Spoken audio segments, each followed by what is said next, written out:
Olá pessoal, tudo bem com vocês? Sejam bem-vindos a mais uma aula de Biologia aqui do Fica em Casa Aprendendo. Para quem não me conhece, eu sou o professor Celso Ramos. Nós vamos aqui para a nossa aula sobre doenças causadas por protozoários, né? Mais conhecidas como protozoonoses, né? Doenças que são provocadas por esses micro-organismos, né? Nós já começamos a estudar a respeito dos protistas, né, que inclui as algas e os protozoários, e nós vamos agora, falando ainda de protozoários, nós vamos trabalhar sobre essas doenças que são provocadas por esses micro-organismos. Falaremos sobre doenças de Chagas, tá? Vou explicar um pouco sobre a leishmaniose, tricomoníase, giardíase, malária, toxoplasmose e amebíase. Então, vamos lá. Para que a gente não perca tempo, já vou começar aqui explicando para vocês a respeito da doença de Chagas, tá? Essa doença ela cai bastante nos vestibulares, então fiquem ligados. Bem, a doença de Chagas, quem descobriu ela foi Carlos Chagas, tá? Lá em 1909. E por fazer essa descoberta, né, de todo o ciclo de vida do micro-organismo que causa essa doença, ele resolveu até, ao dar o nome a essa espécie, ele fez uma homenagem a Oswaldo Cruz, né? Tanto é que o agente etiológico que provoca a doença de Chagas é o Trypanosoma cruzi, tá? E esse cruzi aqui justamente em homenagem a Oswaldo Cruz. Como vocês podem perceber, esse micro-organismo ele é flagelado, né? Ele se locomove por flagelo. Vamos lembrar que quando nós estudamos as características gerais dos protozoários, em geral eles são classificados de acordo com a maneira como eles se locomovem. Existem os protozoários ameboides, que são aqueles que se locomovem com a utilização de pseudópodes, né? Que são, eu posso dizer que eles são semelhantes à gelatina que se movimenta, né? Aí eu dou o exemplo das amebas, ok? Existem os protozoários flagelados, no caso do Trypanosoma cruzi é um exemplo desses, tá? Existem os protozoários que se locomovem por cílios. Esses cílios são menores do que os flagelos, eles ficam localizados em todo o corpo da célula. E existem aqueles protozoários que não têm uma estrutura locomotora, que eles são conhecidos como esporozoários, né? Eles produzem esporos. Também, esses grupos de indivíduos que são esporozoários também são chamados de apicomplexa, né? O termo apicomplexa é porque eles possuem uma estrutura na célula um pouco mais afilada, né? Mais fininha, que é o complexo apical. Mas nós estamos falando aqui da doença de Chagas provocada por esse flagelado, tá? E ela é transmitida por percevejos triatomíneos, tá? Esses triatomíneos geralmente são barbeiros, chupanças, né, que são conhecidos como barbeiros, chupanças, procotós ou bicho de pé. Existem duas espécies que transmitem o Trypanosoma cruzi, né? Tem essa espécie aqui que vocês podem ver, que é o Triatoma infestam, é o mais conhecido, né? E tem esse outro barbeiro, que é o Panstrogylos megistus. Professor, preciso aprender o nome científico desses indivíduos aqui, desse vetor, que na verdade vetor é o nome que se dá ao indivíduo transmissor da doença, tá? Ele não é o agente etiológico. O agente etiológico é o protozoário que está alojado no corpo desse barbeiro. Ok, pessoal? Então, eu quero que vocês entendam que os indivíduos vetores da doença de Chagas são conhecidos por um termo genérico, principalmente esse termo aqui, barbeiro, tá? E vocês vão já entender por que geralmente eles têm esse nome, ok? Então, vamos lá. O ciclo de vida da doença de Chagas ele começa da seguinte maneira. Inicialmente, o inseto ele vai picar. E, geralmente, ao promover essa picada, ele vai defecar próximo ao local da picada, tá? E, geralmente, como ao dormirmos a gente deixa o rosto mais exposto, ele vai picar na região aqui do rosto, né? Por isso que a gente chama de barbeiro. porque geralmente eles vão promover essa picada, essa alimentação, ela vai acontecer numa picada ocorrendo na região do rosto. E como eu falei para vocês, ao picarem, ela vai defecar próximo à região da picada. E aí o indivíduo que está dormindo, inconscientemente, vai coçar no local. Ao coçar naquele local, ele vai carrear para o ferimento, né, as fezes do barbeiro. E nas fezes desse barbeiro vai existir o tripanossoma, numa forma que a gente chama de tripomastigota. Esses tripomastigotas, elas vão invadir os tecidos e vão se transformar em uma outra forma, uma forma arredondada, chamada de amastigota. Essas formas arredondadas, elas vão estar ali, ó, se alojando em alguns tecidos, como músculos, principalmente músculo cardíaco.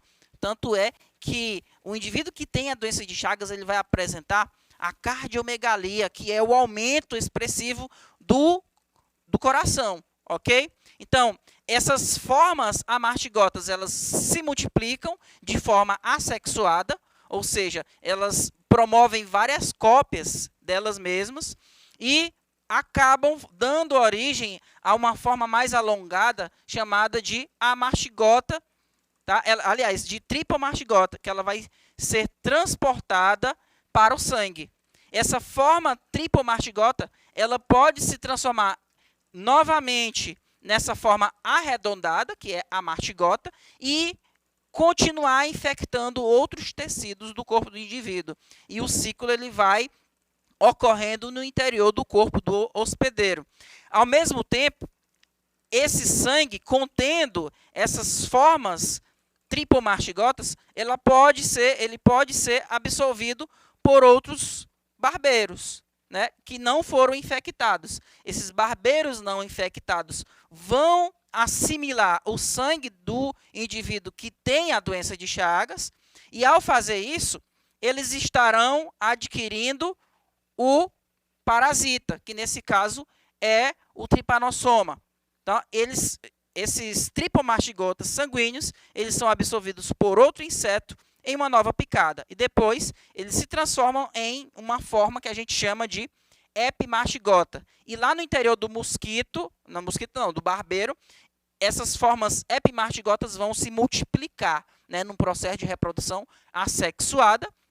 E esse processo de reprodução assexuada vai fazer com que esses indivíduos se proliferem no interior do barbeiro, transformando-se em formas tripomastigota, que posteriormente serão inseridas no corpo de uma outra pessoa que não está infectada, tá? Então, nós temos aqui alguns sintomas que são gerados na doença de Chagas, que é febre, aparecimento de gânglios, crescimento do baço, né, e do fígado, alterações elétricas do coração e ou inflamação das meninges, nos casos graves. Na fase aguda, os sintomas eles duram de 3 a 8 semanas. Na fase crônica, os sintomas estão relacionados a distúrbios no coração e ou no esôfago e no intestino. Cerca de 70% dos portadores eles permanecem de 2 a 3 décadas na chamada forma assintomática ou indeterminada da doença. Por isso, pessoas que já contraíram a doença de Chagas, infelizmente, não pode ser doador de sangue, porque esses indivíduos eles podem continuar no corpo do hospedeiro de forma silenciosa. E uma das maneiras que se tem para evitar essa doença, né, é fazendo casas de alvenaria. Então, por quê? Porque esses indivíduos, eles geralmente gostam de, né, os vetores, os barbeiros, eles gostam de ficar ali, formar ninhos em frestas de casas de taipa. Ok, pessoal? Então, eliminar esse tipo de moradia é importantíssimo para poder se prevenir a doença de Chagas. Infelizmente, nós encontramos pessoas em situação de vulnerabilidade que não podem, não têm condições de fazer casas de alvenaria. Daí a gente tem que ter as políticas públicas para ajudar essas pessoas, ok? Próxima doença, leishmaniose. Bem, a leishmaniose ela tem 2 tipos, né? Tem a leishmaniose tegumentar e a leishmaniose visceral. Vou falar aqui da leishmaniose tegumentar, que é mais conhecida como úlcera de Bauru, tá? O protozoário, os protozoários que causam essa doença são vários protozoários de um gênero chamado Leishmania, tá? Então, eu tenho, por exemplo, a espécie Leishmania brasiliensis, tem a espécie Leishmania guianensis, tem a outra espécie Leishmania amazonensis. Essas três espécies são os agentes etiológicos que promovem a leishmaniose tegumentar. Percebam pela imagem que eles também são indivíduos flagelados, ou seja, utilizam um flagelo como forma de se movimentar no interior do corpo do indivíduo. E o vetor, ou seja, o indivíduo que é transmissor desse tipo de doença, são mosquitos, na verdade, são insetos do gênero Lutecimia, ok? Insetos do gênero Lutecimia, que geralmente, popularmente, são conhecidos como mosquito palha ou biriguis. Esses são os vetores das espécies, né, da leishmaniose, das espécies que provocam a leishmaniose. Ok, pessoal? E a leishmaniose tegumentar, ela tem essa característica de formar um ferimento, né, que tem uma delimitação. Você pode perceber que ele vai ter um formato delimitado. Esses ferimentos que ocorrem aí geralmente por conta do tipo de interação que esse parasita vai fazer, porque ele vai se alojar em células da pele, né? O outro tipo de leishmaniose é a leishmaniose visceral, tá? Que é mais conhecido popularmente como calazar, tá? Essa palavra, ela vem do idioma indiano, tá? Que quer dizer doença mortal. Então, a espécie, o agente etiológico que provoca a leishmaniose visceral é essa espécie aqui, pessoal, ó, Leishmania chagas, tá? Todas as outras leishmanias provocam a outra leishmaniose, que é a tegumentar. Na visceral, eu tenho Leishmania chagas como agente etiológico. E, novamente, o vetor que é responsável também pela transmissão da leishmaniose visceral são mosquitos aqui, né? São insetos do gênero Lutecimia, tá? Que é, como eu falei para vocês, que são conhecidos como mosquito palha ou biriguis. E o sintoma que ocorre na leishmaniose visceral vai ser febre, anemia, aumento do baço, que a gente chama de esplenomegalia. Essa palavra vem do inglês, porque o baço em inglês quer dizer spleen. Então, esse sufixo megalia, né, tem a ver com aumento do baço. Nós temos aqui o inseto que tem no seu corpo o parasita, que no caso é do gênero Leishmania.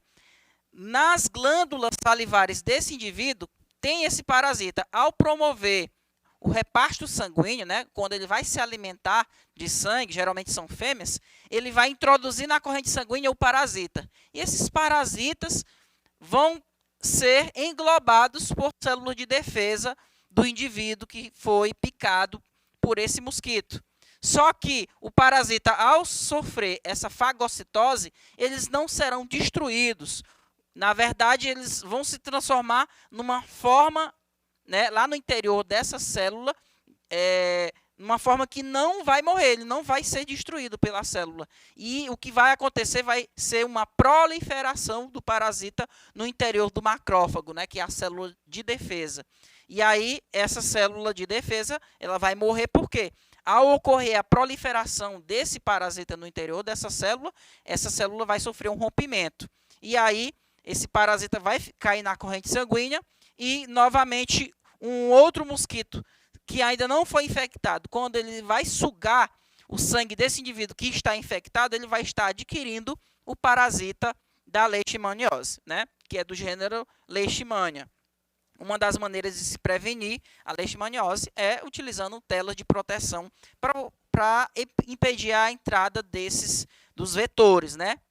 Não confundir vetor com agente etiológico. O vetor é o indivíduo que está transmitindo o agente etiológico. E quem é agente etiológico? É, nesse caso, o protozoário que provoca a doença.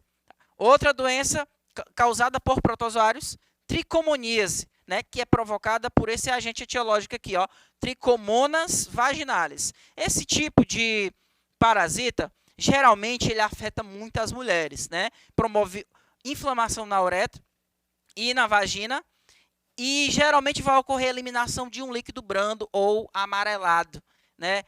Os homens dificilmente vão ter sintomas, então, no geral, os homens eles são assintomáticos. E a profilaxia é a utilização de preservativo, né? Cuidado com a higiene nos vasos sanitários. Existem pesquisas de que elas comprovam que esse tipo de protozoário aqui, ele pode permanecer nos vasos sanitários por até 6 horas. Então, tome cuidado com o banheiro público, ok, pessoal? Outra doença provocada por protozoário é a giardíase. E o agente etiológico que provoca a giardíase é a Giardia lamblia, tá? Ela provoca infecções no intestino delgado, diarreia, tá? E isso, consequentemente, vai gerar desidratação. Porque se você está eliminando as fezes de forma muito líquida, consequentemente, você está perdendo muita água, ok? E aí você tem que ter uma reposição de eletrólitos. Ok, pessoal? Então, para você ajudar no tratamento dessa doença, tem que ter muita ingestão de água, tá? De água com eletrólitos. E você adquire essa doença por quê? Porque geralmente ocorreu ingestão de água e alimentos contaminados. Então, tem que ter um perfeito tratamento de água, tá? E uma perfeita higienização dos alimentos que serão consumidos crus. E percebam que este protozoário aqui, ó, ele possui vários flagelos. É outro exemplo de um indivíduo flagelado. Malária. Malária, também conhecido como impaludismo, maleira ou sesão.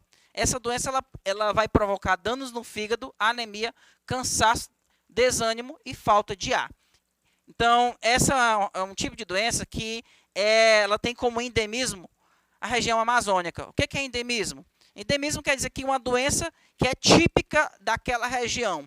Ok, pessoal? E o gênero, né, o indivíduo que é o agente etiológico é do gênero Plasmódio. Percebam que esse indivíduo aqui, ele tem uma região mais afilada. Ele não tem estrutura de locomoção. Ele é do filo apicomplexa, tá? Porque ele vai possuir o complexo apical que ajuda o parasita a infectar a célula em que ele vai estar parasitando. Então, ela é transmitida por fêmeas do mosquito prego, do gênero Anopheles, ok? E como é que ocorre a malária? Você tem um mosquito aqui, esse mosquito ele tem no seu interior o parasita. Ao picar o indivíduo, ele vai inocular o parasita na corrente sanguínea. Esse parasita vai infectar células do fígado, né? Esse ciclo em que ocorre aqui a infecção de células do fígado é o ciclo exoeritrocítico, ou seja, é um ciclo que ocorre fora dos eritrócitos, fora das hemácias, né? E aí essas células do fígado vão promover aqui, ó, uma multiplicação do parasita que cai na corrente sanguínea e vai estar aqui infectando as hemácias. Ao se multiplicarem no interior das hemácias, que são os nossos glóbulos vermelhos, elas vão romper as hemácias. Se ocorre rompimento de hemácia, o indivíduo vai ter anemia. Então, essas hemácias infectadas elas podem ser absorvidas por um outro mosquito que venha picar esse indivíduo que tenha a malária. Então, quem tem a malária, ela pode ter contraído 3 espécies de agente etiológico. Plasmodium vivax, Plasmodium malariae, aliás, 4, né?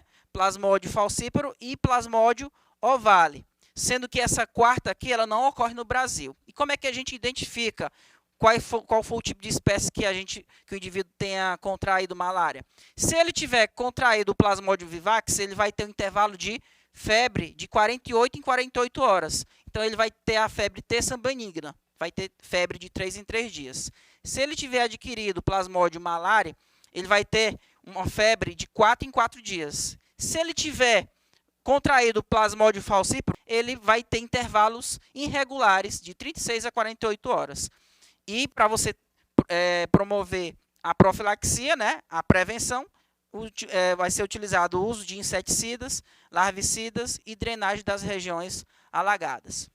Pessoal, essa foi nossa aula sobre doenças provocadas por protozoários. Aguardo vocês na próxima aula. Tchau, tchau.